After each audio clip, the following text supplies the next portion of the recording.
Going on, everybody? Eric here. Driveline World's okay steering wheel holder. Speaking of steering wheel holder, I was on a group conversation 2 nights ago, and there was a lady truck driver on there who drives a manual, and she was just going on and on about, I would just never drive an automatic truck, and and I'm just kind of quiet, just listen to this. And she's, I'd never drive an automatic truck and those things. That just ain't real trucking, And then finally I piped in and I was like, look, I would never drive a manual truck. I'm a steering wheel holder. Now, don't get me wrong. I love to drive a manual car or pickup or Jeep or whatever. Love it. That's what I learned on. I drove a manual, I think it was a Jeep. I got my permit when I was like 14. I don't think you can do that anymore, but I got my permit when I was 14, and my dad, and it was in the winter, and my dad took me out onto a big, just vacant parking lot that had snow and ice on it, the manual transmission, and that was the first I ever drove. Like, he just threw me deep into the pool. Right, he manual transmission on snow and ice, and said, "Let's go." So that's how I learned to drive. And then my first car ever, it was a pickup truck, had a manual transmission. So in high school I started on a manual, and so I love doing that. But in a truck, nah, man, I don't want. Nah. I hear all this shit all the time of, oh, you wouldn't be able to do ice and snow, or in them super singles you can't do ice and snow. And it's like, dude, I tell you what, man, I've made it up hills in this truck, well, not this truck, in my Peterbilt, in manual transmission with super singles that hoods were stuck on. One in particular was right there in kind of downtown Cincinnati, where you're kind of right there near the tunnel or coming out of it. It's like right before you go into the tunnel or something. I can't remember. It was a couple years ago. Jenna was with me. There was this Allstate big dually, Allstate pickup truck, service truck, coming and helping push trucks and trailers out of the way, get them up this hill. And they were having to push the super truckers up this hill. And we had a beer load too, so it's not like we weren't trying to drag a bunch of weight up. Now, of course, you want weight in those conditions, but and it was basically a blizzard. But we had a beer load, and we just worked our way up that hill. We were like the only truck that didn't get help up that hill.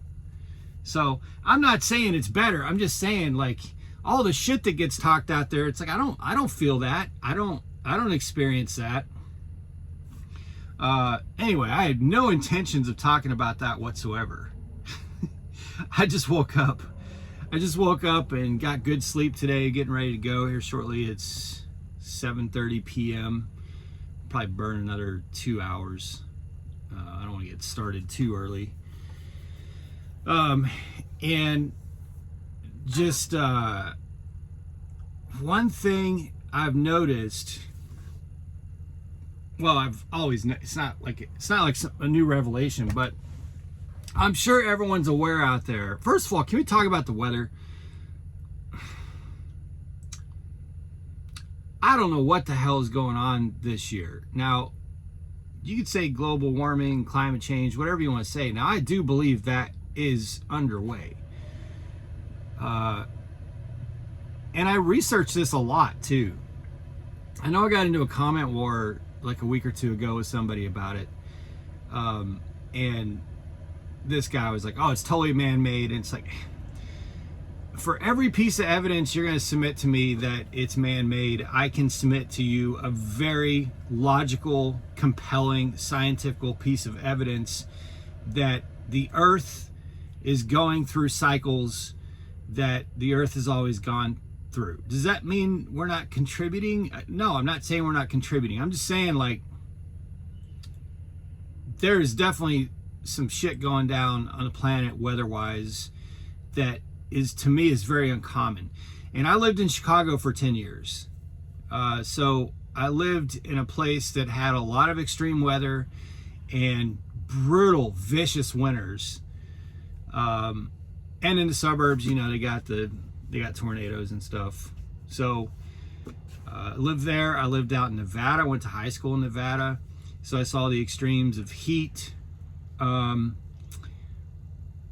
this past winter and what looks like to be this coming summer and hurricane season are just on a whole different level. I dread July and August so much because of what we're already experiencing right now. Like, it is just it's hot. Like, it's uncomfortably, unseasonably, unreasonably hot for June, for this early in June. I know it always gets hot, I get that, but there's always been the case where, and this is the case for winter this last year too, it's always been a case where it would change kind of where you moved around the country. Like before last winter, I avoided, outside of a week, if I think about the winter before that and the winter before that, outside of maybe a week, pretty much avoided most of the harshness of the winter. But last winter, there was nothing you could do to avoid that. You couldn't shift to the south, you couldn't work your way around it. There was not a damn thing you could do to avoid the extremes of winter. It was going to eat you alive, no matter what you did, no matter where you went, no matter how long you sat, or no matter how fast you tried to drive to beat things. You were getting winter, and you were getting the full force of it no matter what you did. That is feeling like what's going to happen this summer. And that's different because in past summers, you've been able to move around and, maybe go to the Northeast sometimes, maybe go to Minnesota sometimes, and get yourself sort of liberated from it for a little bit. This thing is shaping up to be a summer that you just can't get away from. You're not going to be able to escape. I mean, I was just in the Northeast. I had 48 degrees. This is last week, 48 degrees at night. Then 94 or like 91, 92 degrees during the day. And now there's this damn heat dome that's going to be extending from Pittsburgh all the way up to Maine through Wednesday of this week. That's supposedly the hottest heat dome for this time of the year since they've been tracking this shit since 1950. So while it's currently hot as hell in the Midwest and South, and it just came on, like some kind of monster, you can't right now run up to Vermont or something in June and get away from it because now it's up there. So anyway, so I was talking to this Prime driver who's parked next to me at a shipper a few nights ago, and he was having some APU issues, and I have the same APU issue. Basically, when the AC is on your APU, but you have it cranked down a little bit so it's not on full cold. When it reaches that temperature, sometimes it'll cut off, but then there's some desynchronization or something wrong with the timing. A bug right there. I don't know if I got it. No, I didn't get it. There's sometimes the timing's off when the AC tries to kick on right as the APU kicks off, and that'll throw an error because the ampage that the AC needs requires the APU to be running, and that's why when you turn your AC on and the APU is not running, your APU will start first, then the AC will kick on. Well, in some of these APUs, the AC tries to kick on before the APU does. Or it's when the APU kicks off right at almost the same time or right before the AC tries to kick on, and then it throws a little error code on the APU. and it's not anything serious. I've talked to the shop about it. You could basically just restart the APU and it's gone. You don't have any problems with it until that happens again, maybe a week or something later. Anyway, I digress. So he and I were talking about this, and I explained it to him. I'm like, yeah, man, mine goes through this. There's no damage done. There's no long-term error codes. Just reboot it. It basically is like a low wattage or low ampage alert, and you just restart your APU. It does that when your AC is not cranked all the way and it's not constantly running. So if your APU is shutting off a lot and its timing's just bad with the AC and the APU, it'll throw that code. So he was talking about how he always, for the past couple weeks, he's had it on the bare minimum because he sleeps at night and drives during the day. And I was like, one of the reasons I don't have that code a lot is because I drive at night and sleep during the day, which means my APU does not shut off during my 10-hour break because I'm parked full sun all day. So I would imagine my APU hours are probably a lot higher than most drivers, certainly all the solar powered drivers, because a lot of you, like tonight, right now, so today it was hot as hell. It was like 90 degrees where I'm at. But tonight it's only going to be 62. So if I were parked overnight, my APU wouldn't have to run much at all throughout the night. But because I was parked all day, I had my APU going for 8 hours straight with the AC cranked all the way because I was just in full sun, truck just baking, and had to have my AC on all day. I can't sleep in the hot.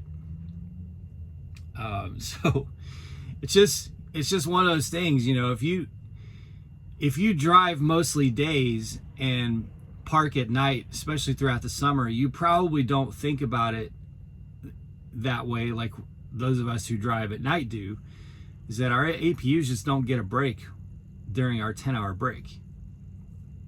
They're just cranking and going. So I don't know how, I just had my APU serviced a couple weeks ago. I don't remember how many hours it had on it, but I felt like it was high. I felt like it was a lot of hours. I'm assuming and guessing it's pretty high because since I've been in this truck, I've drive nights probably 85% of the time. 85% of the time I'd say is pretty easily the amount of time that I'm driving when it's dark, which means I'm parked the vast majority of the time when it's daylight. And it's not a problem if it's not hot, but if it's hot, the APU is just cranking. So man, I dread it. I dread it so much. So one final thing I wanted to give you guys an update on, if you've made it this far, I think the average view duration for these videos is like 13, 14, 15 minutes. So, and normally they're about 20 minutes. So a lot of times, a lot of you are missing what's at the end. But for those of you who made it this far, I want to talk about rates real quick because I keep getting this pushback on rates. And I'll tell you guys, again, I'm sticking to my story. Rates have not, solo rates, now there's a caveat to that, but generally speaking, solo rates have not been bad. Not for me. I'm on a $2 a mile load right now. My trucks are all, one truck is almost on a $3 a miler that he delivers Monday morning, I think. This one is $2 a mile. So just across the board, generally the average for the week is over $2 a mile. I had a truck that the average last week was $1.87 or something like that, and I felt like that was pretty low. But just generally speaking, I'm still not seeing the rate damage that I see so many people out there talking about. I'm not feeling that yet. However, the caveat to that is that the Northeast, and when I say Northeast, I mean really everything, Virginia, West Virginia, PA, and up. So if you were to draw a line, I don't know which direction, but you know what I mean. If you were to draw a line from, say, right there where PA hits Ohio through West Virginia and across the state line of Virginia and North Carolina, everything from there up is the worst that I've ever seen it, both in rates and in volume. Rates up there are just like, I got proposed a load last week, well, when I was up there a few days ago, that paid like 89 cents a mile. It was ridiculous. 40-something thousand pound load with tolls required, but no tolls included in the proposal, and 89 cents a mile. I literally was like, look, I'd have to operate this at a loss. Like, there's no, why would I do that? Why would I do that? This isn't, like, that doesn't make any sense at all. Loads that were already paying pretty bad, but you would just stomach it and take those loads out, are paying worse. And these are 44,000 pound loads. In upstate New York, central New York, the paper loads, they're paying worse than they ever have. They're not any lighter than they ever were. Costs haven't gone down. Tolls have only gone up, but they're paying less than they ever have. And they're fewer and further between. So, but getting back to, so the Northeast is just kind of becoming it's avoid at all costs for me. Because it's a losing prospect. I mean, you basically need to get $3 a mile or better into the Northeast, and that includes PA, in order for it to be worth it both ways. Because if you take something into the Northeast and you think it's a good paying load, but you look at your round trip coming out and you're at $1.75 or something both ways, nah, man, there's too many tolls, too many mountains, fuel's a lot more expensive. Like, it's just no. So, but getting back to the volumes, that's still my problem. Basically, 9 out of 10 loads are going to be picking up tomorrow. I'm not saying like literally tomorrow, like the day after today. I'm just saying, like, no matter what day you deliver, your next load's going to be tomorrow. That's crazy to me. That is just absolutely bonkers to me that we still have that lopsided capacity versus volume problem. Because it's not like this is new. I've been talking about this since Easter. And there's just no evidence that that's going to improve unless there's less trucks or a lot more freight. It has to be one of the two. So no improvement there, no improvement. And I know there's some anomalies out there. There's some drivers that say they're not having to deal with that. That's always going to be the case. But I'll tell you that most of the people, including all my trucks, most of the people that I talk to, when they deliver, and it doesn't matter if it's a Friday night, Saturday, or a Monday morning or a Wednesday morning, they're highly likely, 9 out of 10 times, to get dispatched on a load picking up the next day. That is extremely costly. And I heard someone told me they got a message from their fleet manager that said the average truck gross revenue is down $500 a week. I haven't seen that message. Maybe that was discussed on one of the Friday meetings. I doubt it, but I don't really pay attention. There's just nothing new in any of the Friday meetings. It's just not interest. It's not of interest to me. But if that's the case, then I think the volume part explains it, because if you're running 2 loads a week and you're picking up the next day, then you're sitting 2 full days a week. That 2 full days is going to lose you at least that amount of gross revenue. if not more. So anyway, I gotta get some coffee, brush my teeth, get going. Love to know your thoughts. Be safe, make good decisions, always drive, thrive. Talk to y'all soon.